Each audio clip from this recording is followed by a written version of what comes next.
ओम शांति।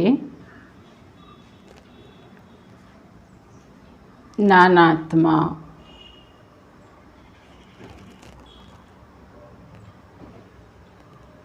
बिंदु स्वरूप मस्तकमणि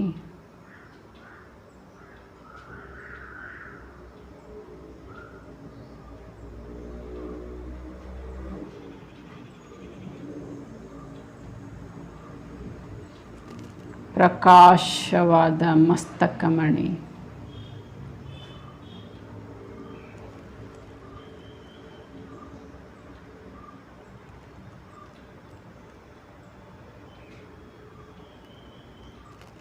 ಓಂ ಶಾಂತಿ।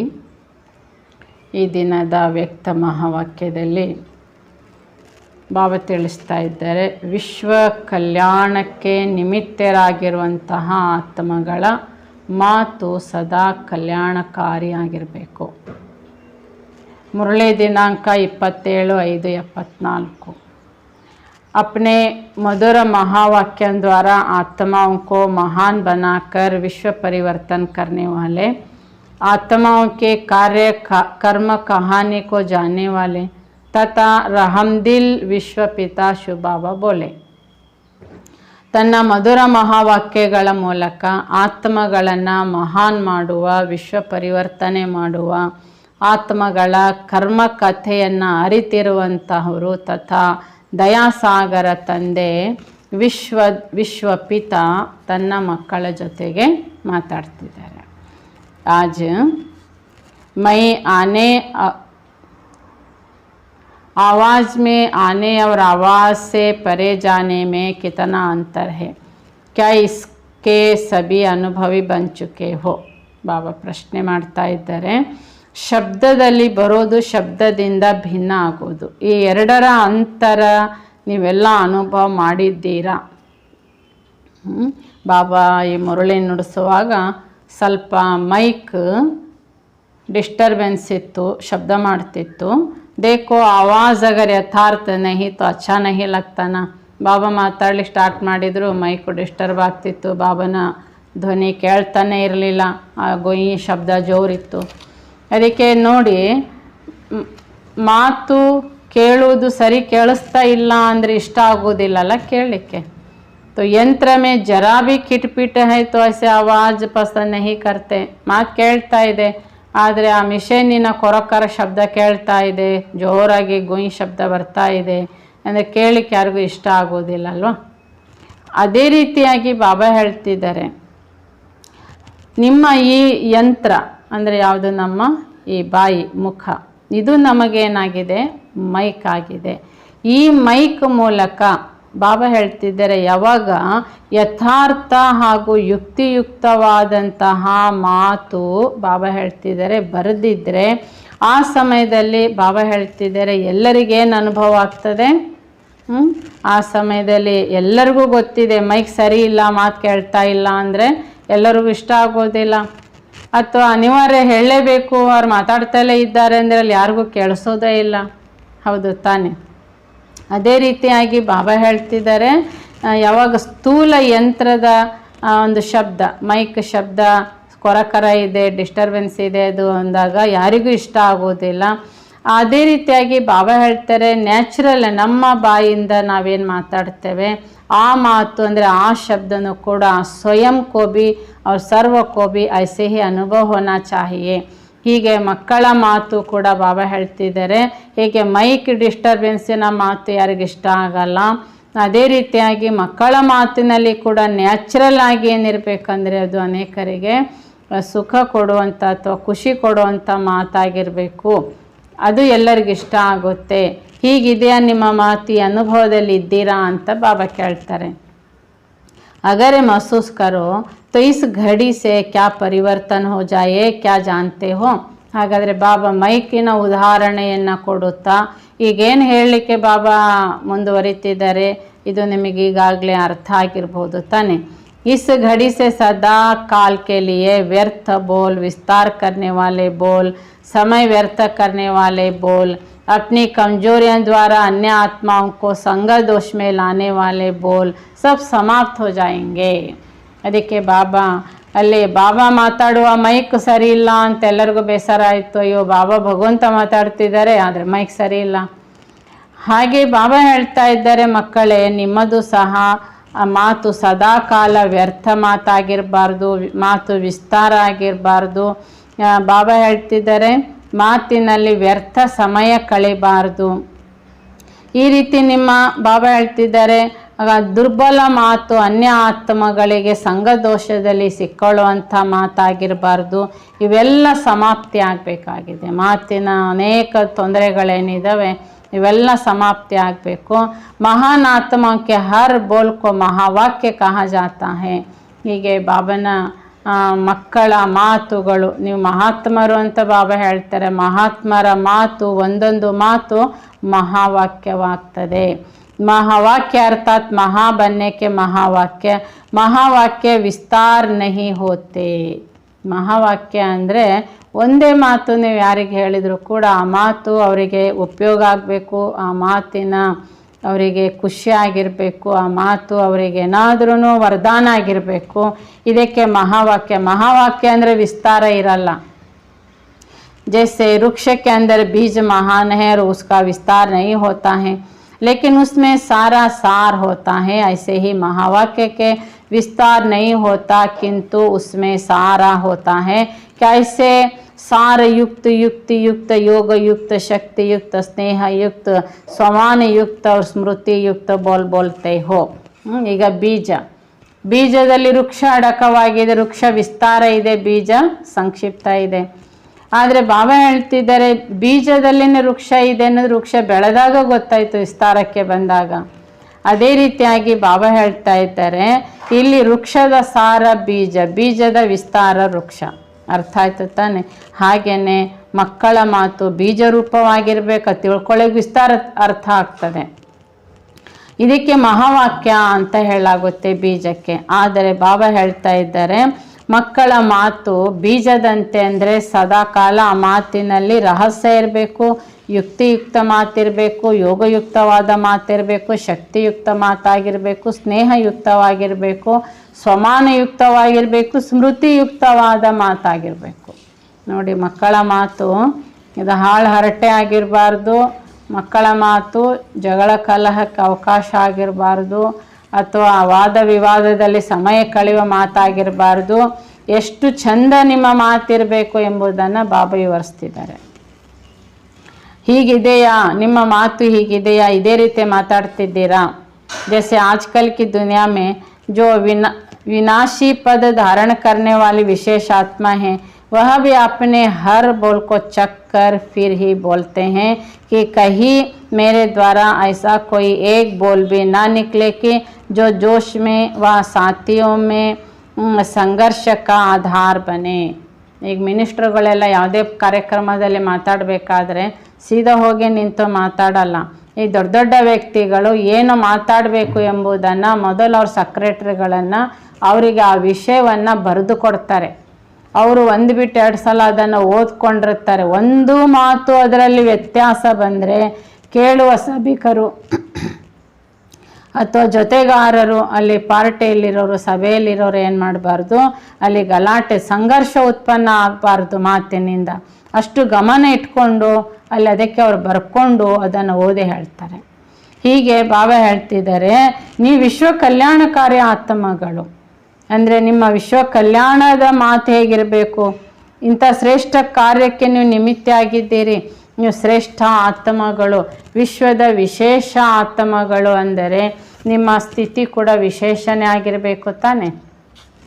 ಹೀಗೆ ಬಾಬಾ ಹೇಳ್ತಾರೆ ಹಾಗಾದರೆ ನಿಮ್ಮನ್ನು ಚೆಕ್ ಮಾಡಿಕೊಳ್ಳಿ, ನನ್ನ ಮೂಲಕ ಯಾವುದೇ ಪ್ರಕಾರದ ಮಾತು ಇದು ಸರ್ವರ ಹಾಗೂ ಸ್ವಯಂನ ಕಲ್ಯಾಣದ ಮಾತೇ ಆಗಿರುತ್ತದೆಯಾ?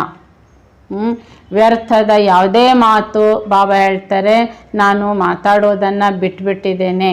ಹೀಗೆ ಬಾಬಾ ಹೇಳ್ತಾರೆ ನಿಮ್ಮನ್ನು ಚೆಕ್ ಮಾಡ್ಕೊಂಡಿದ್ದಾರ ಅಂತ ಕೇಳ್ತಾರೆ. ಲೇಕಿನ್ अभी के स्टेज के अनुसार ऐसा कोई भी शब्द मुख से नहीं निकलना चाहिए जिसमें कल्याण ಕಲ್ಯಾಣ ಕಾ ಕಾರ್ಯ ಸಮಾಯ ಹುವ ನಾ ಹೋ. ಈಗಿನ ವರ್ತಮಾನದ ಸ್ಥಿತಿ ಅನುಸಾರವಾಗಿ ಮಕ್ಕಳ ಬಾಯಿಂದ ಮಾತು ಯಾವುದೇ ರೂಪದ ಕಲ್ಯಾಣ ಕಾರ್ಯ ಅಲ್ಲಿ ಆಗಲಿಲ್ಲ ಅಂತ ಆಗಿರಬಾರ್ದು ಅಂತಾರೆ.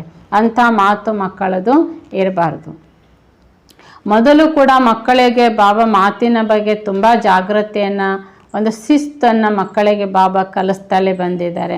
ನೀವು ವಿಶ್ವದ ಕಲ್ಯಾಣಕಾರಿ ಆತ್ಮಗಳು, ವಿಶ್ವದ ಮಹಾನ್ ಆತ್ಮಗಳು, ವಿಶ್ವದ ವಿಶೇಷ ಆತ್ಮಗಳು ಎಂದರೆ ನಿಮ್ಮ ಮಾತಿನ ಮಹತ್ವತೆ ಇದೆ, ಅದು ಯಾದಗಾರ ಆಗ್ತದೆ.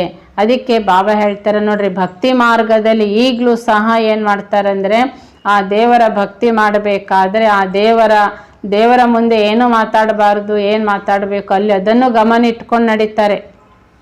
ಹಾಗೆ ಒಂದು ಜಡಮೂರ್ತಿಯ ಮುಂದೆ ಮಾತಾಡಬೇಕಾದ್ರೂ ಕೂಡ ಅಲ್ಲಿ ಮಂತ್ರನೇ ಹೇಳಬೇಕು, ಅವ್ರು ಬೇರೆ ವ್ಯರ್ಥ ಮಾತಾಡಲ್ಲ. ಅಲ್ಲಿ ನಿಂತು ಅಲ್ಲಿ ತನ್ನ ಬದಲಾವಣೆ ಪ್ರತಿಜ್ಞೆ ಮಾತೇ ಹೇಳ್ತಾರೆ. ತಮಗೆ ಏನು ಮಾಡ್ತೇನೆ ಅನ್ನೋ ಜವಾಬ್ದಾರಿಯ ಒಂದು ಪ್ರತಿಜ್ಞೆನೇ ಆ ದೇವರ ಮುಂದೆ, ಅಂದರೆ ಮಾಡುವ ಕೆಲಸ ಕಾರ್ಯಗಳ ಬಗ್ಗೆ ಬಿಟ್ಟರೆ ಬೇರೆ ವ್ಯರ್ಥ ಮಾತು ದೇವರ ಮುಂದೆ ಮಾತಾಡೋದಿಲ್ಲ, ಕೇವಲ ಮಂತ್ರೋಚ್ಚಾರಣೆ ನಡೀತಿರ್ತದೆ. ಹಾಗೆ ಬಾಬಾ ಹೇಳ್ತಾರೆ, ಮಕ್ಕಳ ಪ್ರತಿಯೊಂದು ಮಹತ್ವಕರವಾಗಿ ಯಾದಗಾರಾಗಿ ಭಕ್ತಿ ಮಾರ್ಗದಲ್ಲಿ ಹೇಗೆ ನಡೆದು ಬಂತು. ಗೀತೆಯಲ್ಲಿ ನೋಡಿ, ಗೀತಾ ಜ್ಞಾನ ಬಾಬಾ ಇಲ್ಲಿ ನಮಗೆ ಸತ್ಯ ಗೀತಾ ಜ್ಞಾನ ಹೇಳ್ತಿರೋದೇ ಭಗವದ್ಗೀತೆಯಾಗಿ ಅದು ಪ್ರಾಕ್ಟಿಕಲಿ ಬರೆಯಲ್ಪಟ್ಟಿತ್ತು ತಾನೆ. ಹಾಗೆ ಬಾಬಾ ಹೇಳ್ತಿದ್ದಾರೆ, ಜ್ಞಾನದ ಯಾದಗಾರ್ ಪ್ರಾಕ್ಟಿಕಲಿ ಲೈಫಿನಲ್ಲಿ ಬಾಬಾ ಹೇಳ್ತಿದ್ದಾರೆ, ನಾವು ಅನುಭವ ಮಾಡ್ತೇವೆ. ಬಾಬಾನ ಒಂದು ಮಹಾವಾಕ್ಯ, ಭಗವಾನ್ ವಾಚ, ಗೀತಾ ಜ್ಞಾನದ ಒಂದು ಭಗವಾನ್ ವಾಚ ನಾವು ಧಾರಣೆ ಮಾಡಿದರೆ ಅದರ ಮಹತ್ವತೆ ಲೈಫಲ್ಲಿ ಪ್ರಾಕ್ಟಿಕಲಿ ವರ್ಣನೆ ಮಾಡಲ್ಪಡ್ತಾರೆ, ಎಲ್ಲರೂ ವರ್ಣಿಸ್ತಾರೆ.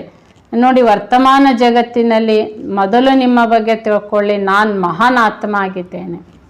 ಹೀಗೆ ಭಕ್ತಿಯಲ್ಲಿ ಬಾಬಾ ಹೇಳ್ತಿದ್ದಾರೆ, ಮಹಾತ್ಮರ ಪ್ರವಚನ, ಆಶೀರ್ವಚನ, ಅವರೇನು ಋಷಿ ಮುನಿಗಳು ಅಥವಾ ಗುರುಗಳು ಮಾತಾಡ್ತಾರೆ, ಬೇರೆಯವರು ಮಾತಾಡಿದರೆ ಭಾಷಣ ಅಂತ ಹೇಳ್ತಾರೆ. ಈ ಮಹಾತ್ಮರು ಮಾತಾಡಿದರೆ ಪ್ರವಚನ, ಆಶೀರ್ವಚನ ಅಂತ ಹೇಳ್ತಾರೆ. ಅದಕ್ಕೆ ಬಾಬಾ ಹೇಳ್ತಿದ್ದಾರೆ, ಭಕ್ತಿ ಮಾರ್ಗದಲ್ಲಿ ಪ್ರತಿಯೊಂದು ಮಾತಿನ ಹಿಂದೆ ಇಲ್ಲಿ ಸತ್ಯ ಮಾತಾಡೋರಿಗೆ ಏನು ಹೇಳ್ತಾರೆ, ಸತ್ಯವಚನ ಅಂದರೆ ಅವ್ರು ಮಹಾರಾಜರು ಅಂದರೆ ಸತ್ಯನೇ ಹೇಳೋದು ಅಂತ. ಹೀಗೆ ಅಲ್ಲಿ ಋಷಿ ಮುನಿಗಳು ಗುರುಗಳು ಹೇಳುವಂತಹ ಮಾತಿಗೆ ಪ್ರವಚನ ಅಂದರೆ ಸತ್ಯವಚನ ಹೇಳಿದರು. ಆಶೀರ್ವಚನ ಅಂದರೆ ಆ ಮಾತು ಅವರಿಗೆ ಸಹಾಯಕ್ಕೆ ಬರ್ತದೆ, ಅವರ ಮಾರ್ಗದರ್ಶನದ ಆಶೀರ್ವಾದ ಆಗಿರುತ್ತದೆ ಆಶೀರ್ವಚನ. ಈ ಪ್ರಕಾರದ ಮಾತಿಗೆ ಈ ಗೌರವಯುಕ್ತವಾದ ಮಹಿಮೆ ಮಾಡ್ತಾ ಬಂದಿದ್ದಾರೆ. ಭಲ ಬಾಬಾ ಹೇಳ್ತಾರೆ, ಚಾಹೆ ವ್ಯರ್ಥ ಹೋ और चाहे गपोड़ा भी लगता हो फिर भी समझते हैं कि ಮಹಾನ್ ಆತ್ಮಾओं के बोल हैं. ಈಗೀಗ ಮಾತಾಡುವಂತಹ ಗುರುಗಳ ಮಾತುಗಳು ವ್ಯರ್ಥನೇ ಆಗಿರ್ತದೆ, ಹೆಚ್ಚಿನ ಅಂಶ ವ್ಯರ್ಥ ಇರ್ತದೆ, ಅಥವಾ ಸುಳ್ಳೆ ಏನೋ ವರ್ಣನೆ ಮಾಡ್ತಾ ಇರ್ತಾರೆ. ಆದರೂ ಭಕ್ತರಲ್ಲಿ ಕೂತ್ಕೊಂಡು ಕೇಳೋರು ಅಲ್ಲಿ ಮಹಾತ್ಮರು ಹೇಳ್ತಿದ್ದಾರಲ್ಲ ಅದು ಸತ್ಯವೇ ಅಂತ ಕೂತ್ಕೊಂಡು ಕೇಳ್ತಿರ್ತಾರೆ. ಹಾಗಾದರೆ ಬಾಬಾ ಹೇಳ್ತಾರೆ, ಮಹಾತ್ಮರ ಮಾತುಗಳಿಗೆ ಎಷ್ಟು ಮಹತ್ವತೆ ಇದೆ ಯೋಚನೆ ಮಾಡಿ. ಸತ್ಯ ವಚನ ಮಹಾರಾಜ ಕಾ ಯಾದಗಾರ್ ಕಬ್ಸೆ ಆರಂಭ ಹುವಾ. ಅಲ್ಲಿ ಮಹಾರಾಜ ಅಂತ ಹೇಳೋದು ಗುರುಗಳಿಗೆ, ಮಹಾರಾಜನ ವಚನ ಮಾತು ಸತ್ಯವೇ ಆಗಿರುತ್ತೆ. ಈ ವರ್ಣನೆ ಎಂದಿನಿಂದ ಆರಂಭ ಆಯಿತು ಅಂತ ಬಾಬಾ ಕೇಳ್ತಾರೆ. ಪಹಲೆ ಯಥಾರ್ಥ प्रैक्टिकल में चलता है, फिर भक्ति मार्ग में सिर्फ यादगार रह जाता है, यथार्थ नहीं होता है. ಹೀಗೆ ಪ್ರಾಕ್ಟಿಕಲಿ ಶಿವಬಾಬಾ ಸತ್ಯ ತಂದೆ ಸಂಗಮಯುಗದಲ್ಲಿ ಮಕ್ಕಳ ಸಮ್ಮುಖದಲ್ಲಿ ಸತ್ಯ ಮಹಾವಾಕ್ಯ ನುಡಿಸಿ ಮಕ್ಕಳಿಗೂ ಸತ್ಯವಾಕ್ಯ ನುಡಿಸೋದನ್ನು ಕಲಿಸ್ತಾರೆ. ಇದು ಭಕ್ತಿ ಮಾರ್ಗದಲ್ಲಿ ಇದೇ ಯಾದಗಾರಾಗಿ ಅಲ್ಲಿ ಗುರುಗಳು ಹೇಳುವ ಪ್ರತಿ ಮಾತು ಸತ್ಯವೇ ಅಂತ ಭಕ್ತರು ನಂಬಲಿಕ್ಕೆ ಆರಂಭಿಸ್ತಾರೆ. ಬಾಬಾ ನಮಗೆ ಸತ್ಯ ಜ್ಞಾನ ಕಲಿಸ್ತಿದ್ದಾರೆ. ಹಾಗಾದರೆ ಯಾವಾಗ ಭಕ್ತಿ ಮಾರ್ಗದಲ್ಲಿ ಬಾಬಾ ಹೇಳ್ತಾರೆ ಪ್ರತಿಯೊಂದು ಗುರುಗಳ ಮಾತು ಸತ್ಯವೇ ಎಂಬ ಮಹತ್ವತೆ ಆರಂಭ ಆಯಿತು ಬಾಬಾ ಹೇಳ್ತಿದ್ದಾರೆ. ಅದಕ್ಕೆ ಈಗಲೂ ಇದುವರೆಗೂ ಕೂಡ ಬಾಬಾ ಹೇಳ್ತಿದ್ದಾರೆ, ಅಬ್ ತಕ್ ಬಿ जो अंतिम घड़ी तक भी देखा वह सुन रहे हो तैसा महत्व वाले बोल जिसमें सत्य तथा विश्व का कल्याण हो, क्या ऐसे हर बोल निकलते हैं. ಹಾಗೆ ಬ್ರಹ್ಮ ಬಾಬಾನ ಮಾತು ನೋಡಿ, ಬ್ರಹ್ಮ ಬಾಬಾ ಅವ್ಯಕ್ತ ಫರಿಸ್ತಾ ಸ್ಥಿತಿ ತಲುಪಿ ಆ ದೇಹದಿಂದ ಭಿನ್ನ ಆಗೋರ್ಗು ಬಾಬನ ಮಾತು ಮಹಾವಾಕ್ಯವೇ ಆಗಿತ್ತು. ಅಂದರೆ ವಿಶ್ವ ಕಲ್ಯಾಣವೇ ಅಡಕವಾಗಿತ್ತು ಅದರಲ್ಲಿ. ಈ ಪ್ರಕಾರವಾಗಿ ಬಾಬಾ ಹೇಳ್ತಿದ್ದಾರೆ, ಪ್ರತಿಯೊಂದು ಮಾತು ಸತ್ಯವೇ ಇದೆಯಾ, ಹೀಗಿದೆಯಾ ನಿಮ್ಮ ಮಾತು ಅಂತ ಬಾಬಾ ಕೇಳ್ತಾರೆ. ಹೀಗೆ ದಿನ ಪ್ರತಿದಿನ ನಂಬರ್ವಾರ್ ಪುರುಷಾರ್ಥ ಅನುಸಾರವಾಗಿ ಯಾರು ಮಹಾರಥಿಗಳು, ಬಾಬಾ ಹೇಳ್ತಿದ್ದಾರೆ ಮಹಾವೀರರಾಗಿದ್ದೀರಿ, ಅವರ ಬಾಯಿಂದ ಬರುವ ಪ್ರತಿ ಮಾತು ಬಾಬಾ ಹೇಳ್ತಾರೆ ಸತ್ಯವಚನವೇ. ಬಾಬಾ ಏನು ಸತ್ಯ ಜ್ಞಾನ ಹೇಳ್ತಿದ್ದಾರೆ ಅದೇ ಮಾತಾಗಿರ್ಬೇಕು, ಅದೇ ಸತ್ಯ ಮಾತೇ ಆಗಿರಬೇಕು. ಬಾಬಾ ಹೇಳ್ತಿದ್ದಾರೆ ಈಗ ನಿಮಗೆ ಆ ಸತ್ಯ ಮಾತು ಮಾತಾಡ್ಲಿಕ್ಕೆ ಬರಲ್ಲ, ಈಗಲೂ ನೀವು ವ್ಯರ್ಥ ಮಾತಾಡ್ತಲೇ ಇದ್ದೀರಿ, ಸಾಧಾರಣ ಮಾತೇ ಹೆಚ್ಚಿನ ಅಂಶ ಇರ್ತದೆ ಅಂತಾರೆ ಬಾಬಾ ರಿಸಲ್ಟು. ಇನ್ನು ಮಕ್ಕಳ ಮಾತು ಸತ್ಯವಚನ ಆಗಲಿಲ್ಲ. ಅದಕ್ಕೆ ಬಾಬಾ ಹೇಳ್ತಾರೆ ನೋಡಿ, ಯಾರಾದರೂ ಆರ್ಟಿಕಲನ್ನು ಬರೀತಾರೆ, ಆರ್ಟಿಕಲ್ ಬರೀತಾರೆ ತಾನೆ, ಅಥವಾ किसी पत्र पत्रिकाओं के प्रकाशित करवाते हैं तो लिखने वाले बाद में फिर से चेक करते हैं कि जो लिखा गया है ठीक व ಪ್ರಭಾವಶಾಲಿ है. ಹೀಗೆ ಯಾರಾದರೂ ಆರ್ಟಿಕಲ್ ಬರೆದು ಪತ್ರಿಕೆಗಳಿಗೆ ಹಾಕುವಂಥವ್ರು ಇರ್ತಾರೆ ನೋಡಿ, ಅವರೆಲ್ಲ ಬರೆದ ನಂತರ ಸೀದಾ ಕೊಟ್ಬಿಡಲ್ಲ, ಕೂತ್ಕೊಂಡು ಪುನಃ ಅದನ್ನು ಚೆಕ್ ಮಾಡಿಸ್ತಾರೆ, ತಾವು ಚೆಕ್ ಮಾಡಿಸ್ತಾರೆ. ಅಂದರೆ ಪ್ರಭಾವಶಾಲಿ ರೂಪದ ಆರ್ಟಿಕಲ್, ಅದು ಟಾಪಿಕ್ ನಾನು ಕರೆಕ್ಟಾಗಿ ಬರೆದಿದ್ದೇನಾ, ನಾನು ಆ ಟಾಪಿಕ್ ಕೊಟ್ಟ ಟಾಪಿಕ್ ಅನುಸಾರವಾಗಿ ನಾನು ವಿವರಣೆ ಬರೆದಿದ್ದೇನಾ ಅಂತ ಚೆಕ್ ಮಾಡ್ತಾರೆ. ಅದೇ ರೀತಿಯಾಗಿ ಬಾಬಾ ಹೇಳ್ತಿದ್ದಾರೆ, ನಾವು ಕೂಡ ಅಮೃತ ವೇಳೆಯಿಂದ ರಾತ್ರಿವರೆಗಿನ ಪ್ರಾಕ್ಟಿಕಲಿ ಮನ ವಾಣಿ ಕರ್ಮ ಮೂರು ಸಹ ಬಾಬಾ ಹೇಳ್ತಿದ್ದಾರೆ ಒಂದೊಂದು ಎಸ್ಸೆ ಆಗಿದೆ. ಮನಸ್ಸಿದು ಒಂದು ಎಸ್ಸೆ, ಮಾತಿದು ಒಂದು ಎಸ್ಸೆ, ಕರ್ಮಣದು ಒಂದು ಎಸ್ಸೆ, ಅಥವಾ ಏನಾಗಿದೆ ಲೇಖನ ಆಗಿದೆ. ಇದು ಬಾಬಾ ಹೇಳ್ತಾರೆ ಯಥಾರ್ಥವಾಗಿ ಬಾಬಾ ಕೊಟ್ಟಿರುವ ಯುಕ್ತಿಯುಕ್ತವಾಗಿ ಅಥವಾ ಯೋಗಯುಕ್ತವಾಗಿ ಶ್ರೀಮತದಂತೆಯೇ ನೋಂದಾಯಿಸಲ್ಪಟ್ಟಿತ. ಇದನ್ನು ಬಾಬಾ ಹೇಳ್ತಿದ್ದಾರೆ ನೋಡ್ಕೊಳ್ಬೇಕಾಗಿದೆ. ಅರ್ಥಾತ್ ಡ್ರಾಮಾ ಮೇ ಕರ್ಮ ದ್ವಾರ ನೂನ್ತೆ ಹೇ, रात को अपनी हर रोज के प्रैक्टिकल नूंद व लेखनी को ಚೆಕ್ करो.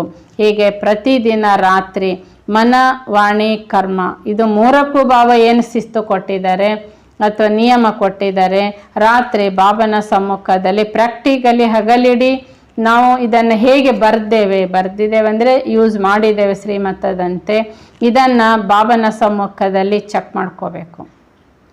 ಎಷ್ಟು ಸಮರ್ಥಕರವಾಗಿತ್ತು, ಪ್ರಭಾವಶಾಲಿ ಆಗಿತ್ತು, ಎಷ್ಟು ವ್ಯರ್ಥವಾಗಿತ್ತು. ಈ ರೀತಿಯಾಗಿ ನಾವು ಬಾಬನ ಸಮ್ಮುಖದಲ್ಲಿ ಈ ಮೂರನ್ನು ಚೆಕ್ ಮಾಡ್ಕೋಬೇಕು. ಮನಸ್ಸು ಹೇಗಿತ್ತು, ಮಾತು ಹೇಗಿತ್ತು, ಕರ್ಮ ಹೇಗಿತ್ತು.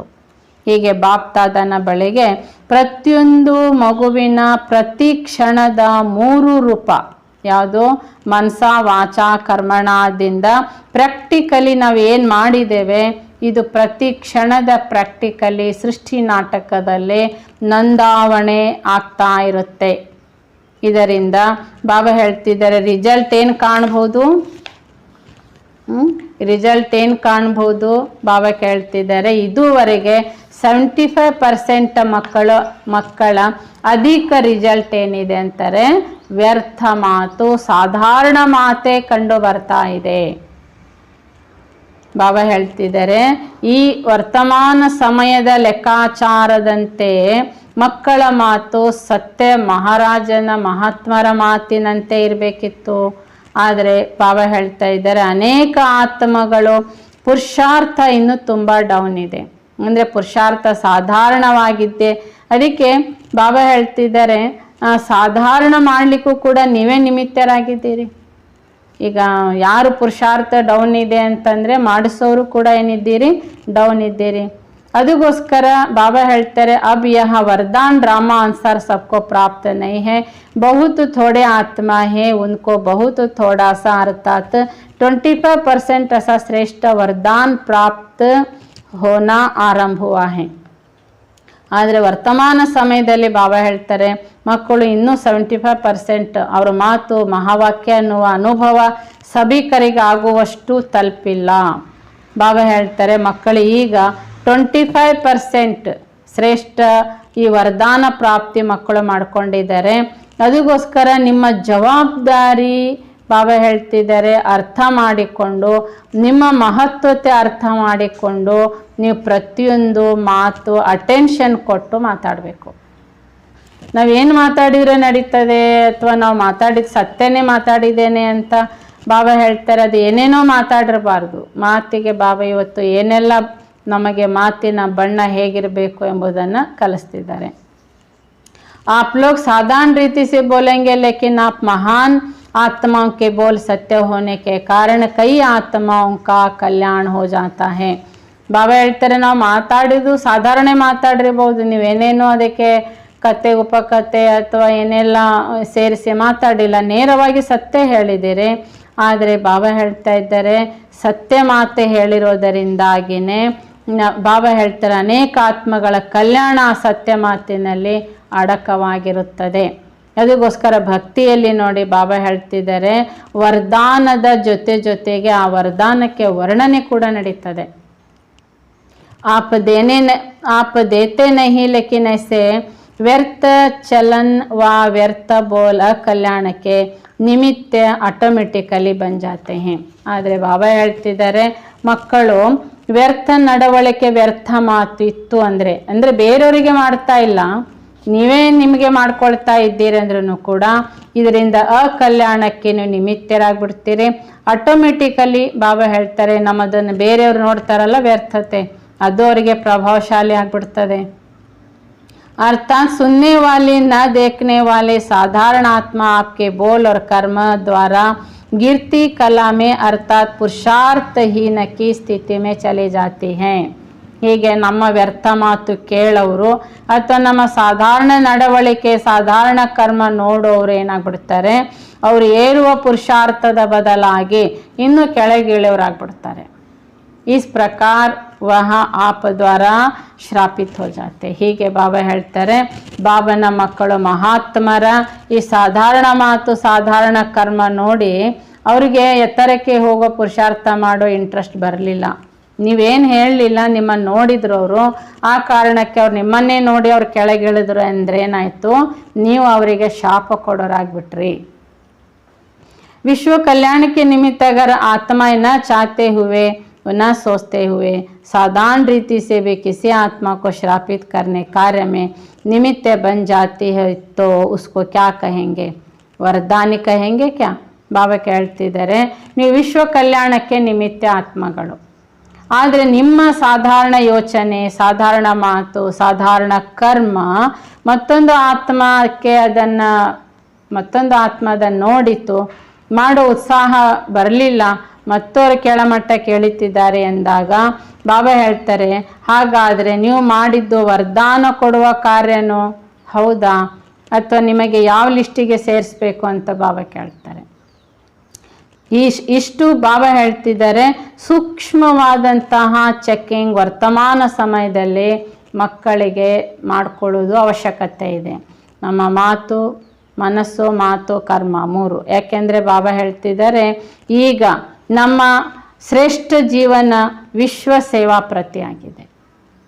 ಹೀಗೆ ಬಾಬಾ ಹೇಳ್ತಾರೆ, ಎಲ್ಲಿವರೆಗೆ ಸ್ವಯಂ ಸೇವಾ ಪ್ರತಿಯಾಗಿ ಸ್ವಯಂವನ್ನು ಪರಿವರ್ತನೆ ಮಾಡಿಕೊಳ್ಳೋದಿಲ್ಲ.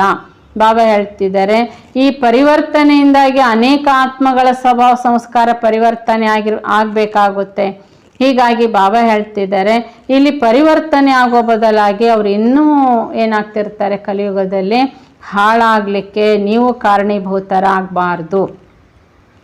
ಅದಕ್ಕೆ ಬಾಬಾ ಹೇಳ್ತಾರೆ, तो अभी यह समय बीत गया, अब हर श्वास हर संकल्प हर सेकंड हर कर्म सर्व शक्तियाँ सर्व ईश्वरीय संस्कार श्रेष्ठ स्वभाव सर्व प्राप्त हुए खजाने विश्व की सेवा के प्रति हैं. ಹೀಗೆ ಹುಡುಗಾಟಿಕೆ ಮಾಡುವ ಸಮಯ ಮುಗೀತು.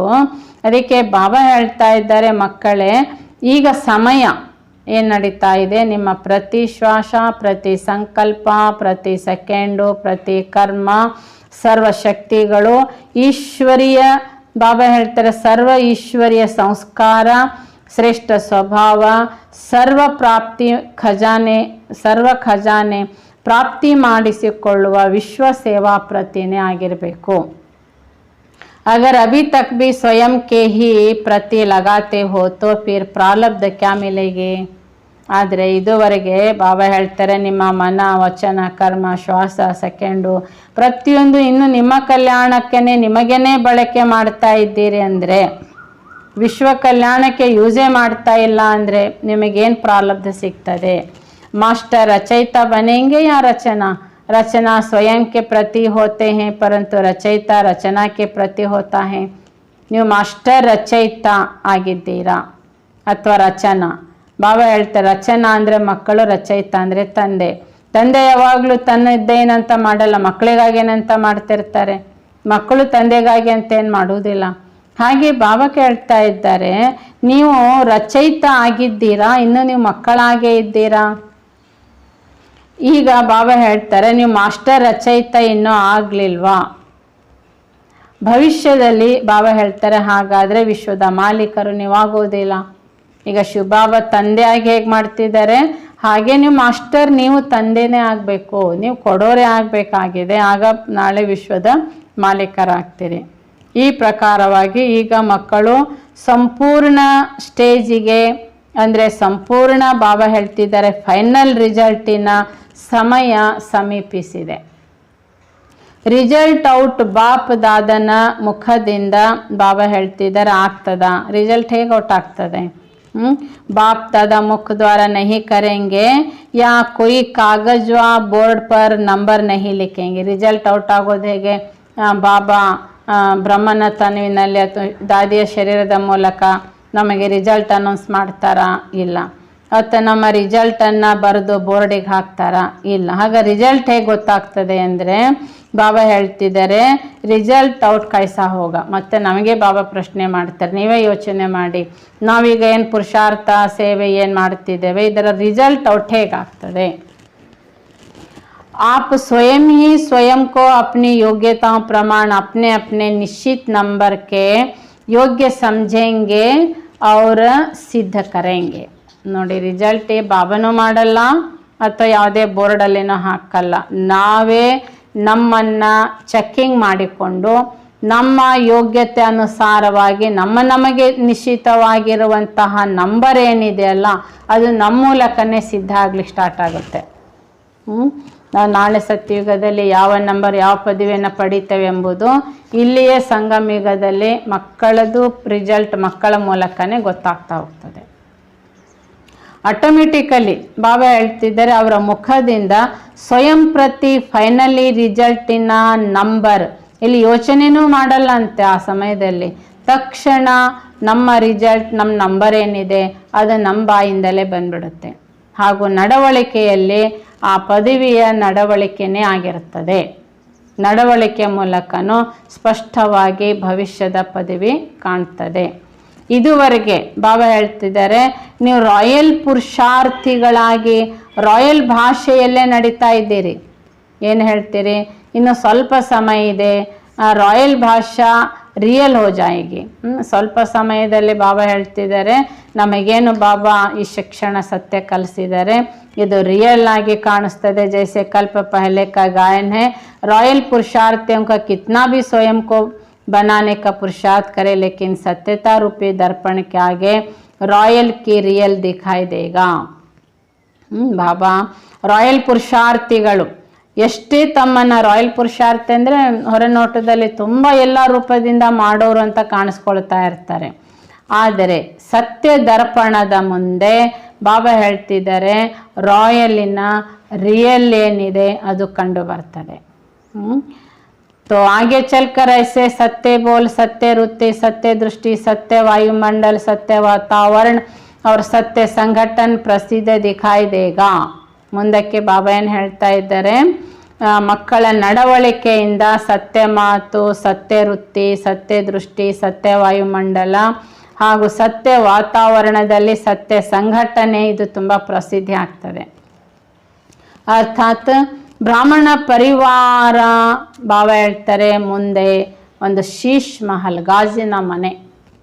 ಇಲ್ಲಿ ಯಾರು ಯಾವ ರೀತಿ ಏನು ಪುರುಷಾರ್ಥ ಸೇವೆ ತ್ಯಾಗ ತಪಸ್ಸು ಏನು ಮಾಡಿದ್ದಾರೆ ಮಕ್ಕಳು ಇದು ಮುಂದಕ್ಕೆ ಬಾಬಾ ಹೇಳ್ತಾರೆ ಗಾಜಿನ ಮನೆ ಆಗ್ಬಿಡ್ತದೆ. ಈ ರೀತಿಯಾಗಿ ಫೈನಲ್ ರಿಸಲ್ಟ್ ಆಟೋಮೆಟಿಕಲ್ ಔಟ್ ಆಗಿಬಿಡ್ತದೆ. ಬಾಬನ್ನು ಮಾಡಲ್ಲ, ಪತ್ರಿಕೆಯಲ್ಲೂ ಬರಲ್ಲ, ಬೋರ್ಡಿಗೂ ಹಾಕಲ್ಲ. ಮಕ್ಕಳ ಜೀವನವೇ ಒಂದೇನಾಗ್ಬಿಡ್ತದೆ, ಅನೌನ್ಸ್ಮೆಂಟ್ ಬೋರ್ಡ್ ಆಗಿಬಿಡ್ತದೆ. ಮಕ್ಕಳ ಮಾತೆ, ಮಕ್ಕಳ ದೃಷ್ಟಿನೇ, ಮಕ್ಕಳ ಹಾವಭಾವವೇ ಒಂದು ರಿಸಲ್ಟ್ ಅನೌನ್ಸ್ ಆಗಿಬಿಡ್ತದೆ. ಹೀಗೆ ಬಾಬಾ ಹೇಳ್ತಿದ್ದಾರೆ, अभी तो बड़े बड़े दाग भी छिपाने से छुप जाते क्योंकि अभी शीश महल नहीं बना है. ಮಕ್ಕಳು ಈಗೇನು ತಪ್ಪು ಮಾಡ್ತಾ ಇದ್ದಾರೆ, ದೊಡ್ಡ ದೊಡ್ಡ ತಪ್ಪುಗಳು ಕೂಡ ಮುಚ್ಚಿಡಲಿಕ್ಕೆ ಈಗ ನಿಮಗೆ ಸಾಧ್ಯ ಇದೆ, ಮುಚ್ಚಿಡ್ತೀರಿ. ಯಾಕೆ ಅಂದರೆ ಸಂಗಮಯುಗದಲ್ಲಿ ಇನ್ನೂ ಬಾಬನ ಸಂಘಟನೆ ಅಂದರೆ ಶೀಶ್ ಮಹಲ್ ಗಾಜಿನ ಮನೆ ಇದಾಗಲಿಲ್ಲ. जो कि चारों ओर के दाग स्पष्ट दिखाई दे देवे. जब किनारा कर लेते तो दाग छिप जाता, अर्थात पाप दर्पण के आगे स्वयं को लाने से किनारा कर छिप जाते हैं. ಹೀಗೆ ಇಡೀ ಬಾಬನ ಪರಿವಾರ ಸಂಘಟನೆ ಇದು ಬಾಬಾ ಹೇಳ್ತಾರೆ, ಇನ್ನು ಶೀಶ್ ಮಹಲ್ ಅಂದರೆ ಗಾಜಿನ ಅರಮನೆ ಆಗಲಿಲ್ಲ. ಎಲ್ಲೆಲ್ಲಿ ಆಗಿದೆ ಅಲ್ಲಿ ಅಡಗಿಸೋಕ್ಕಾಗಲ್ಲ, ಎಲ್ಲಿ ಆಗಿಲ್ಲ ಅಲ್ಲಿ ಮಕ್ಕಳು ತಪ್ಪುಗಳನ್ನು ಅಡಗಿಸಿಡ್ತಾರೆ. ಈಗ ದರ್ಪಣ ಮುಂದೆ ನಿಂತಾಗೆಲ್ಲ ಕಂಡೇ ಕಾಣ್ತದೆ, ಸೈಡಿಗೆ ಹೋದಾಗ ಏನು ಕಾಣ್ತದೆ, ನಮ್ಮ ಮುಖ ದೇಹ ಏನೂ ಕಾಣಲ್ಲ. ಆ ರೀತಿಯಾಗಿ ಬಾಬನ ಮುಂದೆ ಮಾತ್ರ ಹೇಳ್ತಾರೆ, ಮತ್ತು ಆಚೆ ಹೋದಾಗ ಮತ್ತೆ ಪಾಪ ಮಾಡ್ತಾರೆ. ಈ ರೀತಿಯಾಗಿ ಮಕ್ಕಳು ಅಡಗಿಸಿಡ್ಲಿಕ್ಕೆ ಪಾಪಕರ್ಮಗಳನ್ನು ಈಗಲೂ ಅವಕಾಶ ತಗೊಳ್ತಾರೆ, ಅಡಗಿಸಿಡ್ತಿರ್ತಾರೆ. लेकिन किनारा कर और छिपा वो समझ स्वयं को खुश कर लेते. ಹೀಗೆ ಬಾಬನ ಮುಂದೆ ಹೇಳದೆ ಅಂತ ನಾನು ಸತ್ಯತೆ ಎಂದಿದ್ದೇನೆ ಅನ್ಕೋತಾರೆ, ಮತ್ತು ಆಚೆ ಹೋಗಿ ಪುನಃ ಪಾಪ ಮಾಡ್ತಾರೆ. ಅದಕ್ಕೆ ಮಕ್ಕಳು ಅನ್ಕೋತಾರೆ, ಯಾರಿಗೂ ಏನು ಗೊತ್ತಾಗಲಿಲ್ಲ, ನಾನು ಮಾಡಿದ್ದು ನನಗೆ ಮಾತ್ರ ಗೊತ್ತಲ್ವಾ, ಪರವಾಗಿಲ್ಲ ನನ್ನ ಮರ್ಯಾದೆ ಉಳಿತು ಅಂತ ಖುಷಿ ಪಡ್ತಾರೆ. बाप भी बच्चों का कल्याणकारी बन अनजाना बन जाते हैं जैसे कि जानते ही नहीं. ನೋಡಿ, ಬಾಬನು ಕೂಡ ಮತ್ತು ಮಕ್ಕಳ ಕಲ್ಯಾಣ ಆಗಲಿ, ಇವತ್ತು ತಪ್ಪು ಮಾಡಿದ್ದಾರೆ ನಾಳೆ ಸರಿ ಆಗ್ತಾರೆ, ನಾಳೆ ತಿದ್ಕೋತಾರೆ. ಹೀಗೆ ಕಲ್ಯಾಣಕಾರಿ ತಂದೆಯ ಭಾವನೆ ಮಕ್ಕಳ ಕಲ್ಯಾಣದ ಪ್ರತಿಯಾಗಿರೋ ಭಾವನೆಯಿಂದಾಗಿ ಬಾಬನಿಗೆ ಕಂಡ್ರು ಕಾಣದ ಹಾಗೆ ಇರ್ತೇನೆ ಅಂತಾರೆ ಬಾಬಾ. ನನಗೆಲ್ಲ ಗೊತ್ತು, ಆದರೂ ನಾನು ನೋಡಲೇ ಇಲ್ಲ ಅನ್ನೋ ಥರ ಇರ್ತಾನೆ. ಯಾಕೆಂದರೆ ಮಕ್ಕಳು ತಿದ್ದುಕೊಳ್ಳಿ, ಕಲ್ಯಾಣ ಮಾಡಿಕೊಳ್ಳಿ. अगर बाप कह दे कि मैं जानता हूँ कि दाग इतने समय से इस रूप में है तो सुनने वाले का क्या स्वरूप होगा. ಒಂದೇ ವೇಳೆ ಬಾಬಾ ಯಾವ ಮಗು ಏನು ಪಾಪ ಕರ್ಮ ಏನು ತಪ್ಪು ಮಾಡಿದ್ದಾರೆ, ಎಷ್ಟು ಸಮಯದಿಂದ ವಿಷಯ ಅಡಗಿಸಿಟ್ಟಿದ್ದಾರೆ, ಏನು ಮಾಡ್ತಾ ಇದ್ದಾರೆ ಅಂತ ನಾನು ಒಂದು ವೇಳೆ ನಿಮ್ದೆಲ್ಲ ನನಗಿದು ಗೊತ್ತು, ನೀವು ಹೀಗೆ ಮಾಡಿದ್ದೀರಿ ಅಂತ ಬಾಬಾ ಸಭೆಯಲ್ಲಿ ಒಬ್ಬೊಬ್ಬರದು ತಪ್ಪನ್ನು ಹೇಳಿಬಿಟ್ರೆ ಏನಾಗ್ಬೋದು ಅವ್ರ ಅವಸ್ಥೆ. सुनना चाहता भी मुख बंद हो जाएगा क्योंकि सुनने की विधि रखी हुई है. सुनना चाहते भी मुख बंद हो जाएगा क्योंकि सुनाने की विधि रखी हुई है. ಯಾಕೆಂದರೆ ಅವ್ರು ಬಾಬನ ಮುಂದೆ ಹೇಳಬೇಕು ಅಂತ ಬಾಯಿ ಬಿಚ್ತಾರೆ ಜೋರಾಗಿ, ಆದರೆ ಬಾಬಾ ವಿಧಾನ ಏನಿಟ್ಟಿದ್ದಾರೆ, ಮನಸ್ಸಿಂದ ಹೇಳಿ, ಸಂಕಲ್ಪದಿಂದ ಹೇಳಿ. ಬಾಪ जबकि जानते भी हैं तो भी सुनते क्यों हैं. ಹಾಗಾದ್ರೆ ಪ್ರಶ್ನೆ ಏನು ಬರ್ತದೆ, ಮಕ್ಕಳು ಏನು ಪಾಪ ಕರ್ಮ ಮಾಡಿದ್ದಾರೆ, ಅಡಗಿಸೇನಿಟ್ಟಿದ್ದಾರೆ, ಇದು ಬಾಬಾ ಗೊತ್ತಿದೆ ಅಂತ ಹೇಳ್ತಾರಲ್ಲ, ಗೊತ್ತಿದ್ದ ಅಂತ ಹೇಳಿದ ಮೇಲೆ ಹೇಳಿ ಅಂತ ಬಾಬಾ ಯಾಕೆ ಹೇಳ್ತಾರೆ, ಬಾಬಾ ಯಾಕೆ ಹೇಳ್ತಾರೆ ಪುನಃ. क्योंकि स्वयं द्वारा किए गए कर्म संकल्प स्वयं वर्णन करेंगे तो ही महसूसता की सीढ़ी पर पांव रख सकेंगे. ಬಾಬಾ ಯಾಕೆ ಹೇಳಿ ನಾನು ಕೇಳ್ತೇನೆ ಅಂತ ಹೇಳ್ತಾರಂದರೆ, ಅಲ್ಲಿ ಪಾಪಕರ್ಮಗಳನ್ನು ಬಾಬನ ಮುಂದೆ ಹೀಗೆ ಮಾಡಿದ್ದೇನೆ ಅಂತ ಹೇಳ್ತಾ ಅನುಭವ ಮಾಡ್ತಾ ಹೇಳ್ತಿರ್ತಾರೆ. ನಾನು ಇದು ತಪ್ಪು ಮಾಡಿದ್ದೆ, ಇದನ್ನು ನಾನು ತಪ್ಪು ಮಾಡಿದ್ದೇನೆ, ನಾನು ಇದನ್ನು ಪಾಪ ಮಾಡಿದ್ದೇನೆ, ಇದನ್ನು ಅನುಭವಯುಕ್ತವಾಗಿ ಬಾಬನಿಗೆ ಹೇಳುವುದರಿಂದ ಅಲ್ಲಿ ಅದಕ್ಕಾಗಿ ಬಾಬಾ ಹೇಳಿ ಅಂತ ಹೇಳೋದೇನೆಂದರೆ, ತಾನು ತಪ್ಪಿತಸ್ಥ ಅಂತ ಅನುಭವ ಮಾಡಿಕೊಂಡು ಹೇಳ್ತಿರ್ತಾರೆ ಮಕ್ಕಳು. तो महसूस करना या अफसोस करना या माफ़ी लेना बात एक हो जाती. ಹೀಗೆ ಅನುಭವ ಮಾಡ್ತಾ ಬಾಬನಿಗೆ ಹೇಳ್ತಿರ್ತಾರೆ, ಅಲ್ಲಿ ತಮ್ಮ ಬಗ್ಗೆ ಪಶ್ಚಾತ್ತಾಪದಿಂದ ಬಾಬನಿಗೆ ಹೇಳ್ತಿರ್ತಾರೆ, ಮತ್ತು ನನಗೆ ಬಾಬಾ ಕ್ಷಮಿಸಲಿ ಅಂತ ಹೇಳ್ತಿರ್ತಾರೆ. इसलिए सुनने के अर्थ स्वयं को हल्का बनाने की या परिवर्तन करने की विधि बनाई गई है. ಈ ರೀತಿಯಾಗಿ ಸತ್ಯ ಸಮಾಚಾರವನ್ನು ಬಾಬನಿಗೆ ಹೇಳಿ ತಮ್ಮ ಮನಸ್ಸಿನಲ್ಲಿ ಆ ಭಯ, ಬೇಸರ, ಚಿಂತೆ, ಹೊಯ್ದಾಟ ಏನಿರ್ತದೆ ಅದೆಲ್ಲ ಸಮಾಪ್ತಿ ಮಾಡಿಕೊಳ್ಳೋ ವಿಧಾನ ಬಾಬಾ ಇದನ್ನಿಟ್ಟಿದ್ದಾರೆ. ಹೇಳಿ ಮತ್ತೆ ಬರೀರಿ, ಪತ್ರ ಬರೀರಿ, ಬಾಬನಿಗೆ ಆ ಸಮಾಚಾರವನ್ನು ಬರೆದು ಹಾಕಿ ಅಂತ ಹೇಳಿದ್ದಾರೆ. ಈ ವಿಧಾನದಿಂದಾಗಿ ಪಾಪ ವೃದ್ಧಿ ಆಗೋದು ಕಮ್ಮಿ ಆಗುತ್ತದೆ. ಇದು ಎರಡನೇ ಯುಕ್ತಿ ಬಾಬಂದಾಗಿದೆ. ಅದಕ್ಕೋಸ್ಕರ ಬಾಬಾ ಏನು ಹೇಳ್ತಾರೆ, ಸಮಾಚಾರ ನನಗೆ ಹೇಳಿ ಅಂತ ಹೇಳ್ತಾರೆ. ಅದಕ್ಕೋಸ್ಕರ ಒಂದು ವೇಳೆ ಬಾಬಾ ಹೇಳ್ತಾರೆ, ಬಾಬನ ಯಜ್ಞ ನಾಳೆ ಶೀಶ್ ಮಹಲ್ ಆದಾಗ ನೀವು ಹೇಳಬೇಕಾಗಿಲ್ಲ, ಬರೀಲೂ ಬೇಕಾಗಿಲ್ಲ. ಯಾಕೆಂದ್ರೆ ಮಾಡ್ತಿದ್ದಾಗೆ ಕಾಣಲಿಕ್ಕೆ ಸ್ಟಾರ್ಟ್ ಆಗಿಬಿಡ್ತದೆ. ಈ ಕಾಣೋದಿಲ್ಲಲ್ಲ, ಅದಕ್ಕೆ ಬಾಬಾ ಹೇಳಬೇಕು, ಬರೀಬೇಕು ಅನ್ನೋಂಥ ವಿಧಾನ ಇಟ್ಟಿದ್ದಾರೆ. तो स्वयं को स्पष्ट देख करके स्पष्ट किया तो रिजल्ट क्या होगी जानते हो. ಹೀಗೆ ಪಾಪ ಮಾಡ್ತಾ ಇರುವಾಗಲೇ ಅನೇಕರಿಗೆ ಕಂಡು ಬಿಡ್ತದೆ ಅಲ್ಲಿ ಶಿಶ್ ಮಹಲ್ ಇದ್ದಾಗ. ಆಗ ಪರಿವರ್ತನೆಗೆ, ಕ್ಷಮೆಗೆ ಅವಕಾಶ ಇರಲ್ಲ. ಈಗ ಪರಿವರ್ತನೆಗೆ, ಕ್ಷಮೆಗೆ ಅಥವಾ ಅನುಭವ ಮಾಡಿ ಪಶ್ಚಾತ್ತಾಪ ಪಟ್ಟು ಪರಿವರ್ತನೆಗೆ ಅವಕಾಶ ಇದೆ. ಅಲ್ಲಿ ಶೀಶ್ ಮಹಲ್ ಆದಾಗ ಕ್ಷಮೆಗೆ, ಪರಿವರ್ತನೆಗೆ ಅವಕಾಶ ಇರೋದಿಲ್ಲ. इसलिए जब महसूसता के आधार पर स्पष्ट हो अर्थात बोझ से स्वयं को हल्का करो, तभी डबल लाइट स्वरूप अर्थात फरिश्ता आत्मिक ಸ್ಥಿತಿ ಸ್ವರೂಪ बन जाएंगे.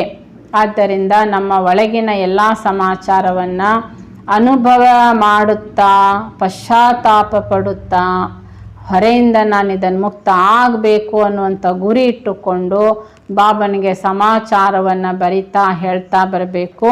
ನೋಡಿ, ಆಗ ನೀವು ಡಬಲ್ ಲೈಟ್ ಫರಿಸ್ತಾ ಆಗ್ತೀರಿ, ಆತ್ಮಿಕ ಸ್ಥಿತಿಯ ಸ್ವರೂಪವನ್ನು ಪಡೆಯುತ್ತೀರಿ. अच्छा, रहम दिल बाप के रहम दिल बच्चे श्रेष्ठ और सदा स्पष्ट दर्पण मूर्त, ज्ञान मूर्त, सदा हर्षित मूर्त, सदा आकर्षण से दूर रूहानी आकर्षणा मूर्त, दिव्य गुण मूर्त, सर्व आत्माओं के कल्याणकारी, कल्याण के आधार मूर्त, ऐसी महान आत्माएं और सर्विसेबल आत्माओं को बाप दादा का याद, प्यार और गुड नाइट, नमस्ते. ಹೀಗೆ ಬಾಬಾ ಮಕ್ಕಳೇ, ದಯಾಸಾಗರ, ದಯಾಹೃದಯಿ ತಂದೆ, ದಯಾಹೃದಯಿ ಮಕ್ಕಳ ಶ್ರೇಷ್ಠ ಹಾಗೂ ಸದಾ ಸ್ಪಷ್ಟ ದರ್ಪಣ ರೂಪ ದಿವ್ಯ ಮೂರ್ತಿ, ಸದಾ ಜ್ಞಾನ ಮೂರ್ತಿ, ಸದಾ ಹರ್ಷಿತ ಮೂರ್ತಿ, ಸರ್ವ ಆಕರ್ಷಣೆಯಿಂದ ಭಿನ್ನ ಆತ್ಮಿಕ ಆಕರ್ಷಣಾ ಮೂರ್ತಿ, ದಿವ್ಯ ಗುಣಮೂರ್ತಿ ಆಗಿರುವ ಸರ್ವ ಆತ್ಮಗಳ ಕಲ್ಯಾಣಕಾರಿಯಾಗಿ ಕಲ್ಯಾಣದ ಆಧಾರ ಮೂರ್ತಿ ಆಗಿರುವ ಇಂಥ ಮಹಾನ್ ಆತ್ಮಗಳಿಗೆ, ಸೇವಾಧಾರಿ ಆತ್ಮಗಳಿಗೆ ಬಾಪ್ತಾದರವರ ನೆನಪು, ಪ್ರೀತಿ ಹಾಗೂ ನಮಸ್ತೆ. ಆತ್ಮಿಕ ತಂದೆಗೆ ಆತ್ಮಿಕ ಮಕ್ಕಳ ನೆನಪು, ಪ್ರೀತಿ ಹಾಗೂ ನಮಸ್ತೆ, ನಮಸ್ತೆ, ನಮಸ್ತೆ. ಏನು ಹೇಳಿದ್ದಾರೆ ಬಾಬಾ ಈ ದಿನ ಮುರಳಿ ಸಾರಾಂಶ, ನಾವು ಮಹಾನ್ ಆತ್ಮಗಳು ಅಂತ ಬಾಬಾ ಹೇಳಿದ್ದಾರೆ. ಮಹಾತ್ಮಗಳ ಮಾತು ಮಹಾವಾಕ್ಯವಾಗಿರಬೇಕು. ಅರ್ಥಾತ್ ಮಹಾವಾಕ್ಯ ಎಂದರೆ ಬಾಬಾ ಹೇಳ್ತಿದ್ದಾರೆ ವಿಸ್ತಾರ ಇರಲ್ಲ, ಸಾರ ರೂಪ ಇರ್ತದೆ. ವಿಸ್ತಾರ ಇರುವುದಿಲ್ಲ, ಸಾರ ರೂಪ, ಸಂಕ್ಷಿಪ್ತ ಮಾತಾಗಿರ್ತದೆ. ಆಶೀರ್ವಚನ ಅಂದರೆ ಅಲ್ಲಿ ಬಗ್ಗಿರ್ತಾರೆ, ಆಶೀರ್ವಾದ ತಗೊಳ್ಳಿಕ್ಕೆ ಗಂಟೆಗಟ್ಟಲೆ ಆಶೀರ್ವಚನ ಮಾಡಲ್ಲ, ಒಂದೇ ಮಾಡ್ತಾರೆ. ಐಶ್ವಾನ್ ಭವ, ಪುತ್ರವಾನ್ ಭವ, ವಿಜಯ್ ಭವ, ಒಂದೇ ಮಾತು. ಮಹಾತ್ಮರ ಮಾತು ಒಂದೇ ಆಗಿರುತ್ತೆ, ಅದು ಮಹಾವಾಕ್ಯ ಆಗಿರುತ್ತದೆ. ಹೀಗೆ ಸಂಗಮಯುಗದಲ್ಲಿ ಬ್ರಾಹ್ಮಣ ಆತ್ಮಗಳ ಬಾಬಾ ಹೇಳ್ತಾ ಇದ್ದಾರೆ ಮಾತು ಮಹತ್ವಕರವಾಗಿರುತ್ತದೆ. ಏಕೆಂದರೆ ಭಕ್ತಿ ಮಾರ್ಗದಲ್ಲಿ ಈ ಗುರುಗಳೇ ಹೇಳುವಂತಹ ಮಾತಿಗೆ ಏನು ಹೇಳ್ತಾರೆ, ಗುರುಗಳ ವಾಕ್ಯ ಸತ್ಯ, ಗುರುಗಳ ವಾಕ್ಯ ಆಶೀರ್ವಾದ ಆಗಿರ್ತದೆ, ಗುರುಗಳ ವಾಕ್ಯ ಮಾರ್ಗದರ್ಶನೀಯ ವಾಕ್ಯ ಆಗಿರ್ತದೆ ಅಂತ ಅದಕ್ಕಷ್ಟು ಮಾನ್ಯತೆ ಬಂದಿದೆ. ಈಗ ಹೇಳೋದೆಲ್ಲ ಸುಳ್ಳೇ ಹೇಳ್ತಾರೆ ಗುರುಗಳಾದರೂ ಕೂಡ ಅವರ ವಾಕ್ಯ, ಅವರ ಮಾತು ಮಹಾವಾಕ್ಯ ಅನ್ನುವಂತಹ ಒಂದು ಗೌರವ ಈಗಲೂ ಇದೆ. ಹಾಗೆ ಬಾಬಾ ಹೇಳ್ತಾ ಇದ್ದಾರೆ ಮಕ್ಕಳು ಕೂಡ ನಾವು ಅಮೃತ ವೇಳೆಯಿಂದ ರಾತ್ರಿವರೆಗೆ ಮನ, ವಾಣಿ, ಕರ್ಮ ಈ ಮೂರನ್ನು ಸಹ ಬಾಬಾ ಹೇಳ್ತಾರೆ ನೀವು ಲೇಖನದ ರೂಪದಲ್ಲಿ ಬರಿತಾ ಇರಬೇಕು. ಅಂದರೆ ಈ ಮೂರನ್ನೂ ಸಹ ಅಟೆನ್ಷನ್ನಲ್ಲಿಟ್ಟುಕೊಂಡು ಪ್ರಾಕ್ಟಿಕಲಿ ನಮಗೇನು ಯೋಚನೆ ಮಾಡಬೇಕು, ಏನು ಮಾತಾಡಬೇಕು, ಏನು ಕರ್ಮ ಮಾಡಬೇಕು ಅಂತ ಬಾಬಾ ಆ ಶಿಸ್ತು, ಆ ರಾಯಲ್ಟಿ, ಆ ಶ್ರೀಮತವನ್ನು ಕೊಟ್ಟಿದ್ದಾರೆ. ಅದರಂತೆ ಮಾಡಿದರೆ ಅದು ನೀವೊಂದು ಎಸ್ಸೆ ಬರೆದ ಹಾಗೆ. ಪ್ರಾಕ್ಟಿಕಲಿ ಬಾಬಾ ಹೇಳ್ತಿದ್ದಾರೆ ನೀವು ಅದಕ್ಕೊಂದು ಪ್ರಬಂಧ ಅಥವಾ ಏನು ಹೇಳ್ತಾರೆ ಅದರ ಪ್ರತಿಯಾಗಿ ನೀವೊಂದು ಲೇಖನ ಬರೆದ ಹಾಗೆ. ಅಂದರೆ ಸಮರ್ಥಕರವಾದಂತಹ ಕರ್ಮ ನೀವು ಅದರ ಮೂಲಕನೇ ಮಾಡಿರಬೇಕು, ಅದು ವ್ಯರ್ಥ ಆಗಿರಬಾರ್ದು. ಹೀಗೆ ಬಾಬಾ ಹೇಳ್ತಿದ್ದಾರೆ, ಯಾವುದೇ ಪ್ರಕಾರದ ಕರ್ಮ ನಾವು ಮಾಡಿರೋದು ಬಾಬನ ಮುಂದೆ ರಾತ್ರಿ ಪ್ರತಿಯೊಂದು ವರದಿ ಒಪ್ಪಿಸಬೇಕು, ಸತ್ಯ ಹೇಳಬೇಕು ಅಂತ ಬಾಬಾ ಏಕೆ ಹೇಳ್ತಾರಂದರೆ, ಪ್ರತಿಯೊಂದರಲ್ಲಿ ಕೂಡ ಮಕ್ಕಳು ಪಶ್ಚಾತ್ತಾಪ ಪಟ್ಟು ಪರಿವರ್ತನೆ ಮಾಡ್ಕೊಳ್ಳಿಕ್ಕೆ ಒಂದು ಅವಕಾಶ ಬಾಬಾ ಕೊಟ್ಟಿದ್ದಾರೆ. ನಾಳೆ ಬಾಬನ ಯಜ್ಞ ಶೀಶ್ ಮಹಲ್ ಆಗುತ್ತೆ. ಗಾಜಿನ ಮಹಲ್ ಆದಾಗ ಮಾಡ್ತಾ ಮಾಡ್ತಾ ಕ್ಷಣದಲ್ಲೇ ಎಲ್ಲರಿಗೂ ಕೂಡ ಆ ಪಾಪ ಕರ್ಮ ಗೊತ್ತಾಗ್ಬಿಡುತ್ತೆ. ಈಗ ಹಾಗಲ್ಲ, ನೀವು ಅಡಗಿಸಿಡ್ಬೋದು, ಬಾಬನಿಗೆ ಮಾತ್ರ ಹೇಳಿ ಕ್ಷಮೆ ಕೇಳಿ ನಿಮ್ಮನ್ನು ಉದ್ಧಾರ ಮಾಡ್ಕೊಳ್ಳಿಕ್ಕೆ, ಕಲ್ಯಾಣ ಮಾಡ್ಕೊಳ್ಳಿಕ್ಕೆ ಅವಕಾಶ ಇದೆ. ಅದಕ್ಕೆ ಬಾಬಾ ಹೇಳ್ತಾರೆ, ಶೀಶ್ ಮಹಲ್ ಆದಾಗ ಅಲ್ಲಿ ಯಾವ ರೂಪದ ಪರಿವರ್ತನೆಗೆ ಅವಕಾಶ ಇಲ್ಲ. ಮತ್ತು ಎರಡನೇದಾಗಿ ಬಾಬಾ ಏನು ಹೇಳ್ತಾ ಇದ್ದಾರೆ, ವಿಶ್ವ ಕಲ್ಯಾಣಕಾರಿ ಆತ್ಮಗಳು, ನೀವು ಮಾಸ್ಟರ್ ರಚಯಿತ ಆಗಿದ್ದೀರಿ. ಅಂದರೆ ಅನೇಕ ಆತ್ಮಗಳ ಕಲ್ಯಾಣ ಮಾಡಲಿಕ್ಕೆ ನೀವು ನಿಮಿತ್ತರು. ನೀವು ಮೊದಲು ನಿಮ್ಮ ಕಲ್ಯಾಣ ಮಾಡ್ಕೊಳ್ಳಿಕ್ಕೆ ಮನವಚನ ಕರ್ಮ ಹೇಗಿರಬೇಕು ಅಂತ ಆ ರಾಯಲ್ಟಿ, ಆ ಶಿಸ್ತಿನಿಂದಲೇ ಅದನ್ನು ನೀವು ಉಪಯೋಗಿಸ್ಕೋಬೇಕು ಅಂತ ಹೇಳ್ತಾರೆ. ಅಚ್ಚಾ, ಓಂ ಶಾಂತಿ.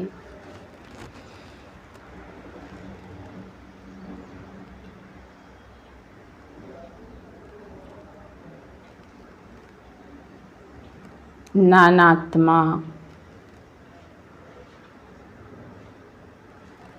ಮಸ್ತಕ ಸಿಂಹಾಸನದಲ್ಲಿರುವ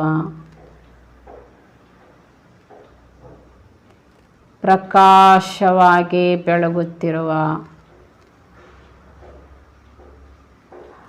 ಮಹಾನಾತ್ಮ ನಾನು.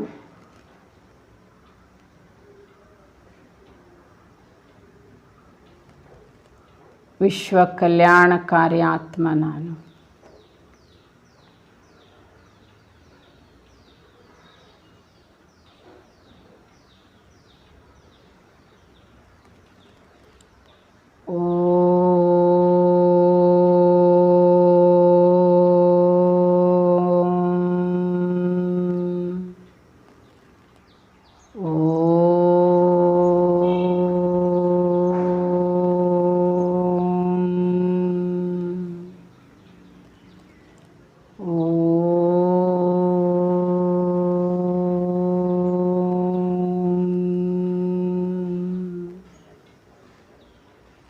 ಓಂ ಶಾಂತಿ. ಓಂ ಶಾಂತಿ.